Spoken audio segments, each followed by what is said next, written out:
Hello everyone, আসসালামু আলাইকুম। আমি একটি ব্লগে শেয়ার করেছিলাম যে যারা বিবাহিত, বিশেষ করে মেয়েরা, তাদের সংসার সামলিয়ে পড়াশোনা করার একটা রুটিন শেয়ার করেছিলাম।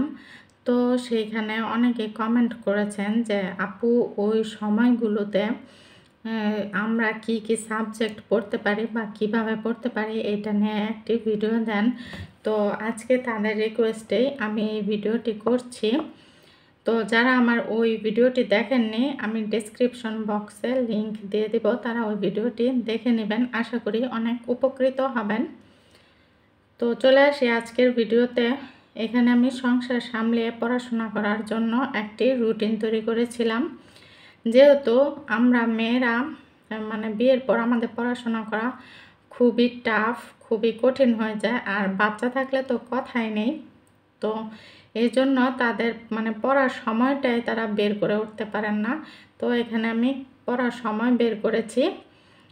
আমি দৈনিক 8 ঘন্টা পড়ার একটা সময় বের করেছি। আমার মনে হয় আমরা প্রতিদিন যদি 8 ঘন্টা করে পড়াশোনা করি, এটা একটা মানে চাকরি প্রিপারেশনের জন্য এনাফ টাইম। মানে সবচেয়ে বড় কথা হচ্ছে যে রেগুলারিটি মেনটেন করতে হবে। আমরা যত ঘন্টায় পড়ি না কেন, 6 ঘন্টা, 7 ঘন্টা, 8 ঘন্টা, 10 ঘন্টা, 12 ঘন্টা, এটা আসলে একদিন পড়লাম তারপর মাঝখানে 7 দিন পড়লাম না, ওই পড়ার কোনো লাভ নেই। আমাদের প্রতিদিন পড়তে বসতে হবে। তো সময়টা হচ্ছে সকাল 6টা থেকে 8টা। এর জন্য আমাদের একটু আগে আগে ঘুম থেকে উঠতে হবে। 7টা 8টা পর্যন্ত ঘুমানো যাবে না, যতদিন না পর্যন্ত আমরা মানে জবটা না পাই। আমাদের একটু কষ্ট করতেই হবে। সকাল 6টা থেকে 8টা পর্যন্ত আমরা 2 ঘন্টা পড়তে পারি। তারপর আমরা যে সংসারের রান্নাবান্না আছে, কাজকর্ম আছে, বাচ্চাকে খাওয়ানো, গোসল করানো, তো ওইগুলো শেষ করে আবার নিজে খাওয়া দাওয়া, গোসল, নামাজ শেষ করে আমরা দুপুর 3টা থেকে বিকাল 5টা পর্যন্ত পড়াশোনা করতে পারি 2 ঘন্টা।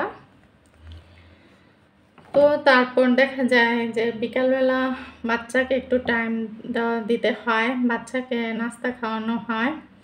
তো নিজেরও একটু মানে রিল্যাক্সের একটা ব্যাপার স্যাপার আছে। তো আমরা আবার সন্ধ্যা 6টা থেকে 8টা পর্যন্ত পড়ব 2 ঘন্টা। তারপর রাত 10টা থেকে 12টা পর্যন্ত 2 ঘন্টা। এই হচ্ছে 8 ঘন্টা।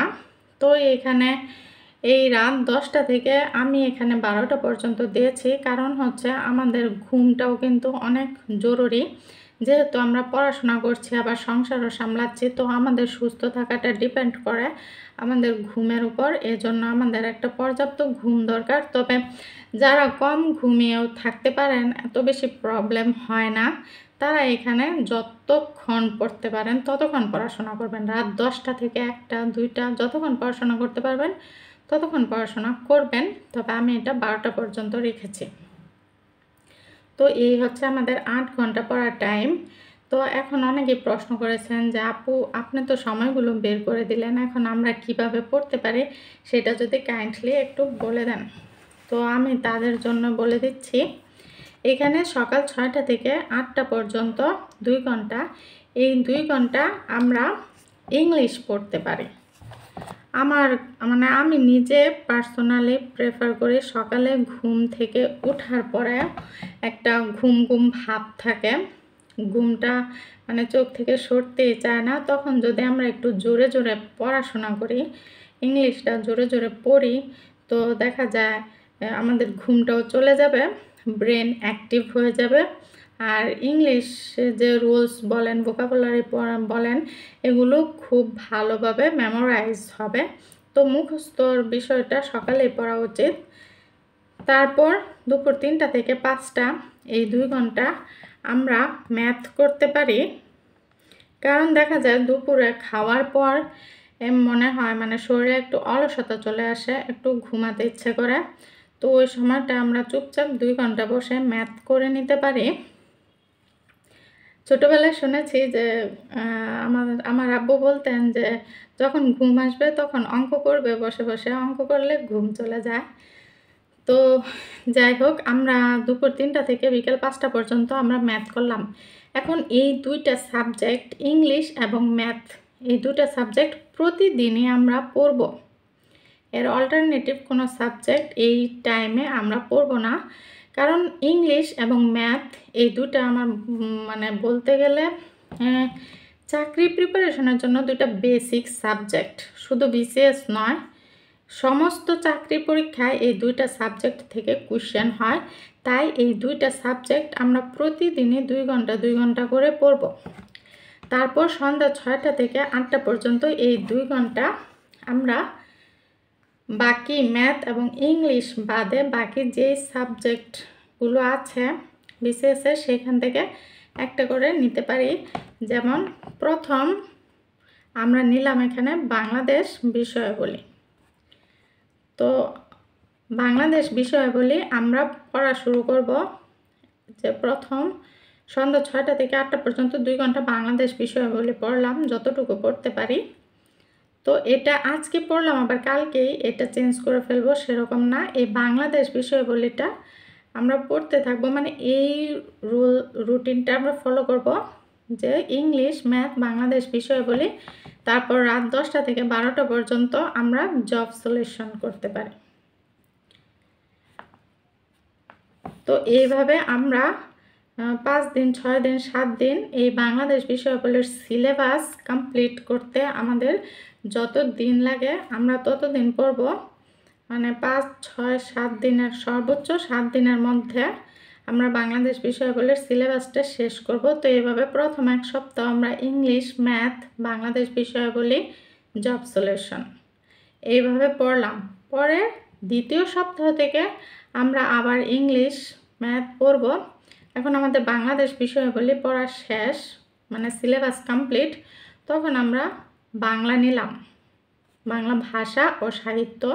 তো এইটাও আমরা আগামী 1 সপ্তাহ পড়ব।